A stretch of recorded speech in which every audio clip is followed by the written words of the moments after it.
মধ্যবিত্ত পরিবারের বড় ছেলে মানে একটি আস্ত পরিবারের দায়িত্বের ভার কাঁধে নিয়ে হাঁটা এক নিঃশব্দ অভিযাত্রী।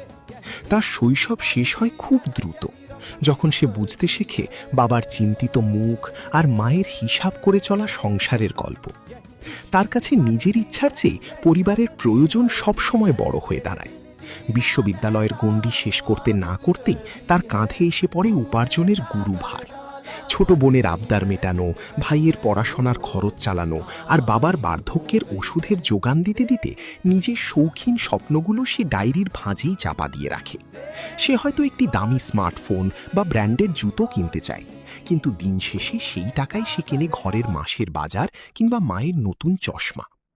মধ্যবিত্তের এই বড় ছেলেটি সবার সামনে শক্ত পাহাড়ের মতো দাঁড়িয়ে থাকে, অথচ তার মনের ভেতরেও জমা থাকে এক সমুদ্র ক্লান্তি।